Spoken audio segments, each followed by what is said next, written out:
I know exactly how it feels to be in the gym 5 days a week, track your food, take your health seriously, and really optimize all these little things in your life to no avail, to not get the exact result that you want to get, to feel like you're just not there yet, and to feel like there's this untapped potential that you can't access no matter what you try. This feeling of being meant for more but not knowing how to actually level up, how to reach that higher version of yourself. And I know this because I've been in that position myself multiple times. This version of me on the left, I was training my ass off. I was in the gym sometimes 7 days a week. I was tracking my protein. I was super dialed with my meals, or at least I thought I was. I felt like I was doing everything right. But ultimately, I was making a very simple problem way more complicated than it needed to be. And so if you want to build a physique that, yes, looks good, but also is able to perform, that you trust wholeheartedly, and additionally build the same mindset that is also capable and trustworthy, this is the video for you. Basically, what I want to do here is lay out a few things that I've done and continue to do to build a lethal physique and mindset, to build a top 1% life. And so without further ado, let's dive into it. First thing I want you to understand is that I've always been super, super interested in training and health and all of these things, and it's always been a huge part of my life. But more often than not, I tend to overcomplicate things. I tend to add complexity to something that does not need added complexity. And so this version of myself, I was strong, I was training hard, but as you can see, my physique, I had a ton of excess body fat for no reason. And ultimately, the real root issue that I'll expound upon later on in the video was what was going on up here in my head. Because to be completely honest with you, my training was pretty good, my nutrition was good, my health was good, but everything up here was not good. And I'll get to that later on. But now I'm in this position where I've never had more confidence in myself. I'm not just talking about walk out in public. I'm talking about every single belief that I have the utmost conviction in myself. I'm not afraid to be wrong. I'm not afraid to fail because I've allowed myself to grow immensely, not only physically, not only mentally, emotionally, spiritually, and we'll get into that in a second, but I've built, in my opinion, an objectively decent looking physique. But that's just the superficial goal, right? To me, I've never really cared a ton of how I've looked. I've been more focused on performance because it doesn't matter if you look the part, if you can't actually be the part, in my opinion. So not only do I look relatively good, I can bench almost 330 pounds, I can sprint pretty damn fast, I can squat quite a lot of weight, and I'm able to go into any circumstance, any area of life, any arena, and perform, whether or not I'm ready. So it's more of a stay ready so you don't have to get ready type of approach to fitness and performance. So what I want you to know is that I'm not special. I don't have crazy genetics by any means. I actually have very average genetics. I've just worked very consistently with a ton of intention year after year after year. So that's the first thing I want you to understand. And to prove that to you, there's multiple people that I've worked with that have experienced similar results. Caden lost 7 pounds in just a little bit over a month without a caloric deficit. Literally just had him recomp, train hard, eat enough carbs, eat enough protein, feeling healthy. When's the last time you said you felt healthy? Getting confident, gaining athleticism. Eric, soon to be 8-figure entrepreneur, by the way. Most insane physique he's ever had. And I'd also like to add that he ran his first half marathon and he got 1 hour and 44 minutes. That is legit.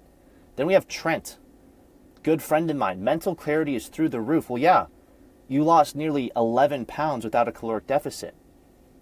The belly fat is just melting off of him because he's finally taking things seriously and he has a simple system that he can rely on consistently. And then last but not least, we have my homie Alfonso. If you have an opportunity, pause this video, read what he has to say. It's extremely powerful. So, what I want to do now is lay out for you the exact blueprint I would use, and I still continue to use to this day, to build a top 1% mind and body if I was starting from zero. And it really doesn't matter if you're at zero, this applies. If you're not at zero, this also applies. These are all things that I still do as someone that is most definitely not at zero. So the first thing I want to cover is the training split. And so majority of what you see on social media, on Instagram, TikTok, YouTube, you see guys training to look good. That's all that matters. That is a very futile approach to training, especially if you want to be a top 1% man. Like if you want to compete in bodybuilding, go ahead, be a bodybuilder.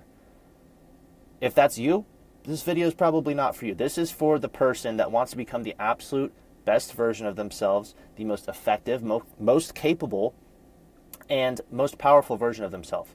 So not just looking good, but also being able to hold up their side of the bargain when it comes to any endeavor regarding performance. And so this is the hard to kill split. Super simple, the most optimal split for becoming an absolute weapon. It's 4 days a week. It's an upper lower split. So you have two upper body days, 2 lower body days, and then you have a sprint and plyo session as well as some cardio mixed in, and we'll get to that in a second. Very basic way to lay this out. Let's say Monday, you have upper body with some cardio. Tuesday, you have lower body. Wednesday is off, it's rest. Thursday, you have another upper body day with some short cardio. Friday, you have a very short 45-minute sprint and plyometric session. If you don't know plyometrics, just jumping. Not only is it good for you being explosive, but sprinting and jumping are some of the best things you can do for longevity. You have that session, you go into your second lower body session of the week, then you have the weekend off to hang out and enjoy life, because living in the weight room is not where you want to be. Trust me. And so that's the split. And there's 3 things that I want to cover right here. There's a ton more regarding training that I'll make future videos on. But the biggest thing that I see with people that I talk to on a daily basis is they don't understand the reason for prioritizing compound movements. And so I'll make it super simple for you. A compound movement is stimulating multiple muscle groups at the same time. And more often than not, or basically every single time, you can expose your body to more load, more weight in a compound movement. Obviously, like you're stimulating multiple different muscle groups. This allows you to create a greater adaptation. So the problem is a lot of these guys that are proponents of the bodybuilding split tell you go do like shoulder day or some shit like that. No. First of all, that's stupid. Second of all, it's not the most bang for your buck. Compound movements, squats, presses, hinges, pulls, rows, pull-ups, all of these things that allow you to stimulate multiple muscle groups at once, the most bang for the buck thing you can do in the gym. So stop focusing on isolation movements. Stop doing just leg extensions and hamstring curls for your legs. Do some squats, do some RDLs, some lunges. Stop doing just curls and triceps to get bigger arms. Do some pull-ups, do some heavy rows, do some bench press. That's my spiel on compound movements. I'll keep it moving.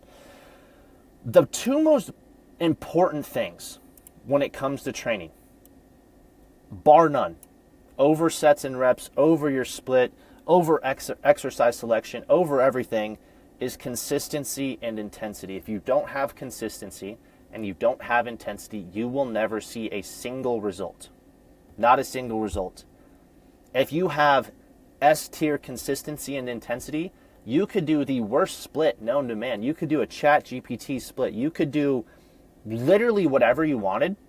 And if you did it with the utmost intent and you did that consistently, you would get freakish results. You ever heard of the placebo effect? There you go.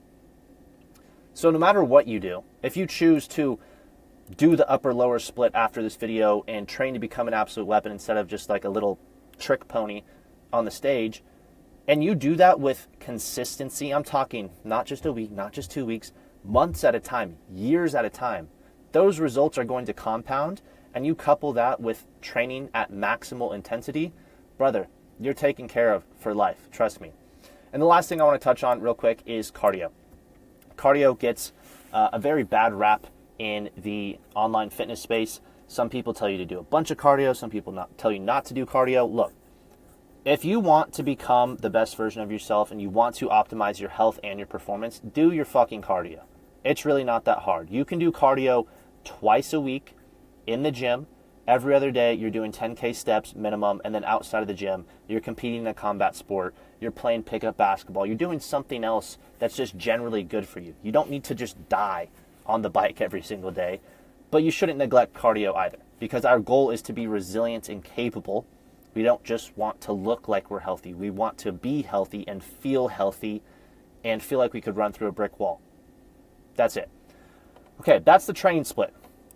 Now we're going to go into the diet side of things, and I'm going to try to make this as simple as possible. So I have 3 pillars here for nutrition. The overarching idea is eating like an athlete. We're not training to fuel our eating. We are eating to fuel our training. And so in accordance to that, our nutrition is only as simple as we make it. If we think that we have to stay on this super restrictive crash diet and do all this crazy shit, it's not going to stick. It's not going to allow us to be consistent in the gym. And so all you need to know is eat whole foods, 90% whole foods. Basically everything that you eat should be the ingredient. It should not have ingredients. Throw away all the processed slop, the seed oils, the red 40, all of that bullshit.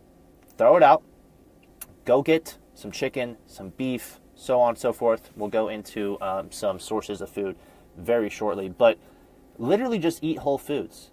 And you can get really good at cooking by cooking every single day for a month. And I promise you, it will taste good. And it's also a very fulfilling task to go through. So whole foods, get good at cooking. That's a side quest in and of itself.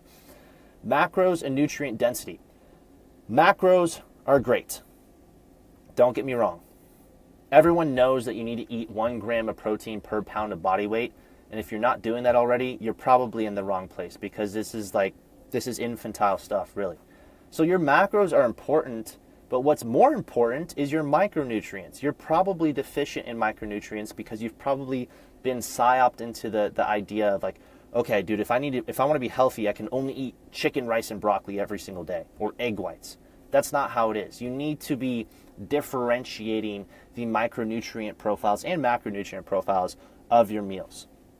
So what I want you to understand from this little thing about macros and nutrient density, number 1, yes, macros are important. Protein is important. Fat is important. Carbs are important. And while I'm on that topic, protein, yes, 1 gram per pound of body weight, mandatory. Super easy to achieve once you start doing it consistently. Secondarily, and honestly I think should be more of a focus for most people, is your carbohydrate intake. Carbs are not going to make you fat. Carbs are the fuel source for your body, especially when you're training like this dude, me. And when you're doing these athletic things, you need carbs. You're probably vastly underestimating the amount of carbs that you're eating. A lot of guys come to me and they're eating maybe 200 grams. No, like you're going to feel terrible when you do that. And that brings me to my next point. You need to treat your fat, the fat that you consume on a daily basis, with a ton of focus, and treat it like a supplement, because the fat that you consume should be of the highest quality possible. It's like a supplement. You don't want to have fat coming from processed foods or all this other BS. Like, you want to use the allotted amount of fat that you're consuming in your diet very meticulously. So protein, 1 gram of protein per pound of body weight daily. Carbs, upwards of 300 grams on the low end every single day. Fat, treat it like a supplement. And then nutrient density, obviously prioritizing micronutrients. As far as food sources, carb sources, here you go, take your list out. We have rice, we have non-glyphosate oats, we have potatoes, sweet potatoes, fruits, fruit juice, honey, and then fats, we have full fat dairy, we have butter, tallow, ghee, coconut oil, high quality olive oil, avocado, and eggs. I consider eggs a fat source. Protein, we have primarily grass-fed, grass-finished beef. You can have some chicken occasionally, like in this video. I'm not particularly a fan of chicken. High-quality seafood, shrimp, other things of that nature, high-quality protein powders. And then you have miscellaneous things like some vegetables, fermented foods, fermented dairy, non-fat Greek yogurt. The list goes on and on. It's a separate video. And then finally, as far as nutrition, you need to eat like a bodybuilder. So I know it says eat like an athlete here, but you also need to eat like a bodybuilder. Eating like an athlete in the sense that you're fueling your training. Eating like a bodybuilder in the sense that you're structuring your nutrition around your workouts. You're not just waking up and having this super carb heavy breakfast for no reason at all and then going and having lunch and having 200 grams of protein in one meal. No, not at all. What we want to do, and this is super simple. If I were to give you one piece of advice for your diet right now, break your day into 4 meals. You do not need snacks. You don't need 5 meals. 3 meals is fine, I guess, but 4 meals is really a sweet spot for me. You have your pre-workout meal, and this is assuming you work out in the morning. If you work out later in the day, just shift them around. But you work out in the morning. You have your pre-workout meal, high carb, maybe some protein, no fat. Post-workout meal, high carb, high protein, no fat. Maybe you have some intra-workout carbs as well. Later in the day, 3 to 4 hours later after meal 2, high carb or moderate carb, high protein, moderate fat. Last meal of the day, high fat, low carb, moderate to high protein. And that structure in and of itself should easily get you to all of your macronutrient goals and your micronutrient goals. I'll make a video further explaining my diet in the future. But that's what we have for nutrition. Moving on to health optimization. So we've gone through training, we've gone through nutrition. That's great. We want to optimize our health as well, because if we can't recover from the training, what's the point of even training? So the non-negotiables, the top 3 things that you need to take from this video: sleep like a pro, have an optimized light environment, regulate your nervous system. So number 1, sleep like a pro. Here's the sauce.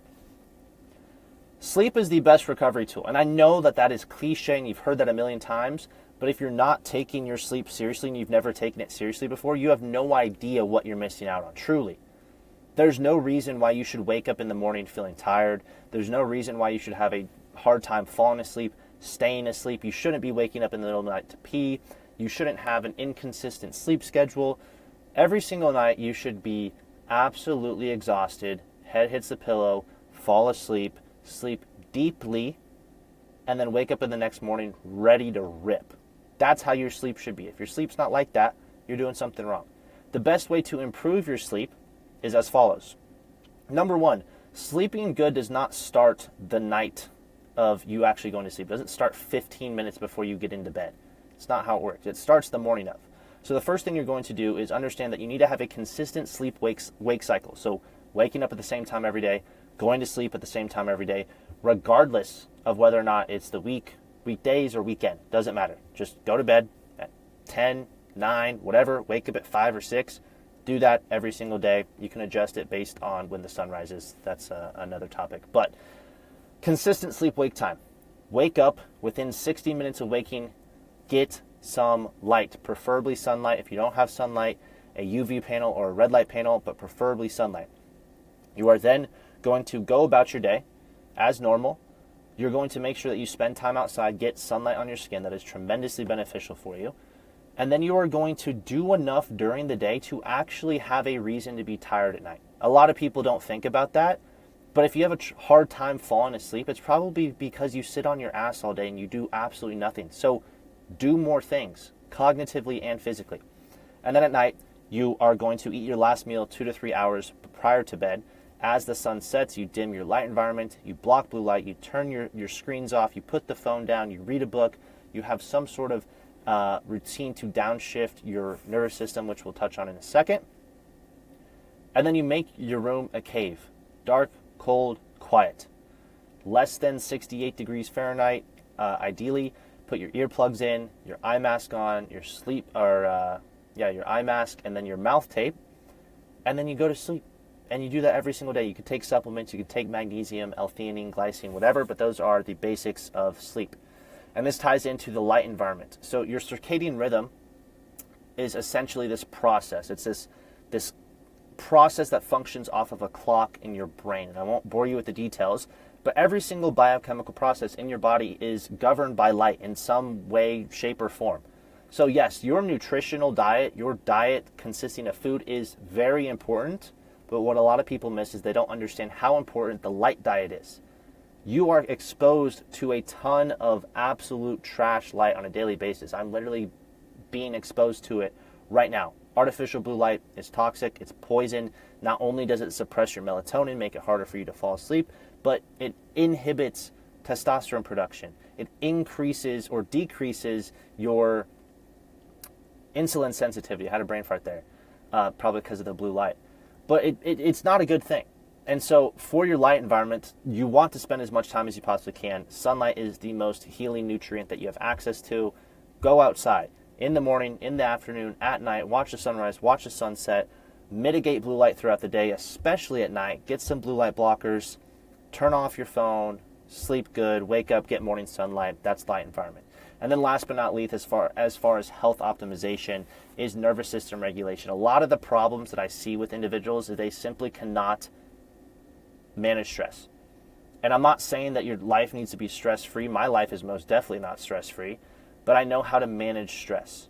And the first component to managing stress is understanding that 9 times out of 10, shit ain't that deep. It really isn't. The stuff that you're worrying about is not a big deal whatsoever, and there's no reason to break a sweat over it. So that's the first thing you got to understand. Number 2, with the things that you can't avoid, still understanding that it's really not that deep, but you're going to be stressed and that's okay. Don't stress out about being stressed. Have different levers that you can pull to help you calm down and turn off your brain at night and help you reduce that anxiety and that stress. So having a wind down routine. That's why it's so important to put the phone down. Turn off the screen. Stop exposing yourself to all of this information and just allow yourself to just relax. Read a book. Write. Spend time outside. Go fishing. Go walk your dog. Hang out with your girl. Do literally whatever you can to just turn it all off. That's probably the best piece of advice I can give you in this entire video, and a lot of people aren't going to do a damn thing about it. But if you do something about it, I promise you're going to notice, and you're welcome. Okay, last but not least, lifestyle design. So our habits dictate our reality. What we do on a daily basis quite literally constructs the reality for our day. So if we're not doing the right things on a consistent basis, why would our life be the ideal life that we want to live? And so I'm going to breeze through this really quick. The easiest way to design the life that you actually want so that you can be the person you actually want to be is to, number 1, have some sort of routine. So a 4-step morning routine and a 4-step evening routine, something that you can stick to every single morning and night. So you wake up, you're like, okay, I'm doing this, this, and this. If I do these things, I have a ton of momentum. Same thing with the night routine. If I do this, this, and this, I have a ton of momentum going into my bedtime. I wake up, I do my morning routine, more momentum. This is a momentum game. It is a cycle that perpetuates itself. The more momentum that you can build, the better, the more successful you're going to be. So a 4-step morning routine for me looks like wake up, immediately hydrate, or the first thing I do is weigh myself, but hydrate, get some bright light. I wake up before the sunrise more often than not, so I stand in front of my red light panel, or go outside if the sun is up for some reason. So hydration and bright light to set the circadian rhythm. Then I'm going to go for a 30-minute fasted walk. No phone. If I do bring my phone, I'm listening to very specific audiobooks, the Bible. Right now I'm listening to reality transurfing. But a 30-minute walk. I come home. I do a mindfulness practice, so that could be a meditation, that could be some breath work. More often than not, it is a morning page. I sit down, I write 1-page stream of consciousness in a journal, and then I have my first meal, and I go about my day. I know if I do those 4 things, I'm going to have a great day. PM routine, very similar, reverse order. We want to have low stimulation activities. So around sunset, I start to dim my lights, and then I go into my evening routine. I'll do something to downshift my nervous system. So maybe some breath work, a relaxing sunset walk, or maybe a hot shower in the dark, something to just allow me to like turn my brain off. No phone, nothing like that. So I de-stress or de-stimulate myself. I then will do absolutely nothing. And I'm dead serious. I will read a book, or I will write, or I will simply just sit there. I'm not watching TV. I'm not doing any of that. I'm literally giving myself time to just live and just relax. And then I'll go through an evening practice of mindfulness. Again, that'll be very similar to the stuff in the morning routine. That could be journaling, breath work, meditation, doesn't matter. Finally, I'll pray and maybe read a book and then go to sleep. And I do that every single day. Then you're going to have the daily 5. These are 5 things that you're going to do on a daily basis. And by no means does it have to be the same thing every single day. It's basically goal setting or having a to-do list. Because if you're anything like me, you overthink things, you write a million things down, and you get absolutely none of it done. So what I've done is I have a sticky note. Coincidentally, it's the same color as this box here, and I write down 5 things. And sometimes I have a structure, sometimes I don't have a structure, but it's like, okay, if I do these 5 things today, even if I do 3 out of those 5 things today, that is an absolute dub. And so the way that I structure it is I have, say, one part right here that is something for myself. So that could be a training session, that could be going for a hike, a trail. I do something for myself. That's not selfish, I promise you. I do something for myself. I do something for others. I do something for content via social media. I do something for my business, and then I do something to make money or something financial. Those are the 5 things I do every day, and I'm like, okay, if I do 3 of those 5 things, I'm going to be straight. So that's the daily 5. Last but not least, and this is super, super simple, 10K steps. Ridiculously easy. 60 minutes outside. Also ridiculously easy. Only if you make it a priority. It's not hard to get 10,000 steps in a day. It really isn't. If you go for a morning walk, you walk after your meals, you go for a walk on your lunch break or at midday, you go for another walk after dinner, you go for a walk before you go to sleep, you take calls with family, with businesses, whatever, on a walk, it's really not that hard. The more that you move, the better you feel. Movement is medicine, I promise you. And then 60 minutes outside. I've talked about it maybe 3 times now in this video. Get your damn sunlight in. I wouldn't be talking about it if it wasn't important. So 10K steps, 60 minutes outside, the daily 5 to get everything done, and then the morning routines. And so lifestyle design, we covered that. Health optimization, we covered that. Eat like an athlete, we covered that. H2K split, we covered that. So we have the training, we have the nutrition, we have the health optimization, and the habits or the lifestyle design. Where does all of this get us? To the identity. Now, it'd be really easy to just stop right there and be like, okay, yeah, man, that's exactly what I did. I worked out really hard. I ate beef and rice. I watched the sunrise, and then I did some journaling. And that's why I'm living the life that I'm living. That's not true. It's really not. And funny enough, I'll bring up this story. I'll keep it short for the sake of brevity.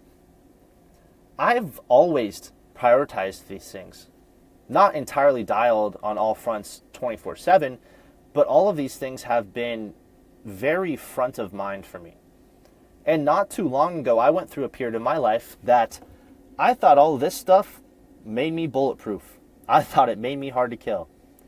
This was not addressed. What was going on up here, who I thought I was incongruent with reality.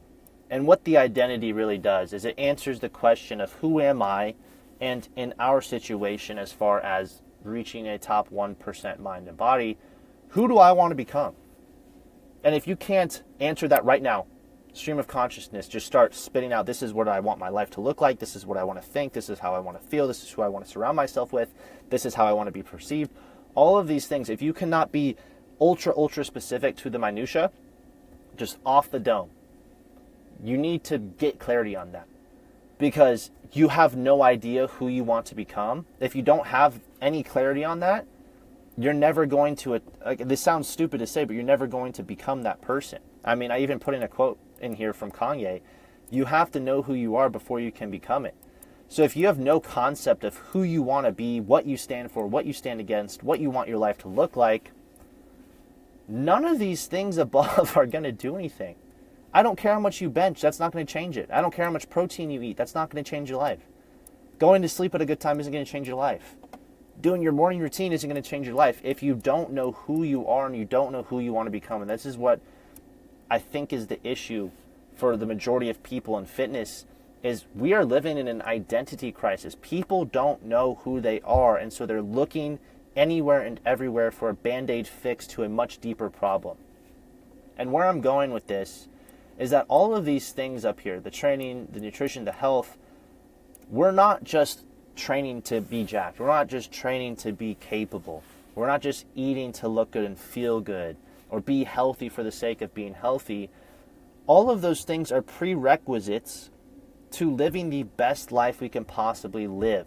and allowing us the clarity of mind to be able to answer the question of who am I honestly, objectively, and ultimately irrationally, and be extremely radical with our goals for ourselves and our standards and who we want to become, downright delusional. I'm serious. A lot of people just don't have that level of consciousness because, quite frankly, it gets clouded out by all the other BS in modern society. So everything that we're doing is for, yes, to be able to be capable and to perform, but we want to live life, because life is not just about how much you bench or how fast you run or what you look like. We want to become the absolute best version of ourselves, the exact vision of who we see in our dreams. We want that to manifest in reality. And the best way to do that is to understand our identity. There's a couple things that you can do to make this a lot easier for yourself once you have the aforementioned things covered. Journaling practice is huge. Meditation can be huge.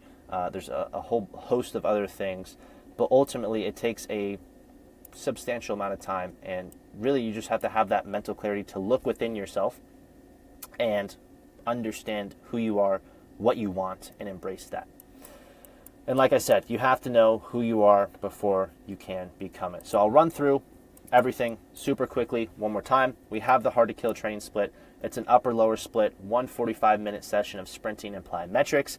Understand that we're prioritizing compound movement so we can make the most of our time in the gym. And the two biggest things when it comes to training, if you want to get jacked, you want to get athletic, explosive, whatever, consistency and intensity. Those are your priorities. Nothing else matters in the grand scheme of things. And then also doing some cardio here and there for the cardiovascular health, because we don't want to be a one-trick pony. We don't want to be, 200 lean and gasping for air walking up a flight of stairs. Eat like an athlete. Nutrition is really simple. 90% whole foods. Eat your protein. Eat your carbs. Treat your fat consumption very meticulously. Prioritize nutrient density and quality. And then eat like a bodybuilder. Structure your carbohydrate intake around your training as well as your protein. Health optimization, non-negotiables. This is the bare minimum. Sleep like a pro. Room is dark, cold, and quiet like a cave. Consistent sleep and wake times. Optimize your light environment so you're not getting nuked by chronic blue light exposure. And then regulate your nervous system. Allow yourself to de-stress at the end of the day. You don't want to just be stressed the fuck out 24/7. And then lifestyle design. Habits dictate your reality. Have a morning routine. Complete your daily tasks. Be productive. Go for 10,000 steps every single day. 60 minutes outside. And all of these things will then allow us the mental clarity and the level of consciousness to understand who we are and who we want to become. And it makes the process of becoming that person a lot easier. Finally, this is where you're at after watching this video. I just gave you a ton of sauce. I laid out the entire blueprint of how you can build a top 1% mind and body. And what I want to remind you of is that this game is very simple. You cannot lose this game that we play called life if you don't quit. The only way that you lose is if you quit. And furthermore, you're not even playing the game if you don't try. So you can take all of this information and watch this and be like, great, this is a cool video. It's not going to do anything if you don't apply any of it. So at the bare minimum, at least try some of this stuff, stick to it consistently, and I promise you, if you take this seriously, it can change your life. And again, I'm not special. You don't have to be extreme. I just laid out some very basic stuff. The only thing that matters is being consistent, doing something long enough to actually get the result that you want. This was me 3 years ago, going to the gym 7 days a week at times, eating 200 grams of protein. Up here, I was cooked. Physically, I was injury prone. I just wasn't living the life that I wanted to live. And now I'm in a spot that truly I always knew that I would reach, but I wasn't sure how I would get there. And I've built a pretty good physique. I'm extremely capable. I'm the most athletic, powerful, strong, resilient I've ever been. But ultimately, what's going on here is a lot more important to me. I have ultimate conviction in what I'm doing, and I'm able to help other people achieve the same thing. And the last thing that I'll leave you with is that you're playing a momentum game. I referenced this earlier in this video, but this is a momentum game. These little habits, just like as simple as a morning routine, give you positive momentum. And if you can continue to ride the wave of momentum day after day after day, week after week, month after month, and you do that consistently, like I said right here, brother, you can't lose. You really can't. And the bar is down here. And that's why people don't get to where they want to be, because one, they don't even try, and two, they can't stay consistent. The cowards don't even try, the weak die along the way. And who remains are the people I want to be surrounded with. And so I hope that what I just explained to you in this 35-minute video was valuable. If you have any questions, please leave a comment. If you're interested in surrounding yourself with like-minded individuals, having a sense of accountability, and basically being in contact with people that are also pushing the needle in regards to their health and performance, check out the link in the description for one-to-one mentorship information. If you want to book a call, see what it looks like, see if you're a good fit, totally cool. You can also DM me on Instagram. But that's basically all I got for you. More videos in the future. I hope this helps. God bless.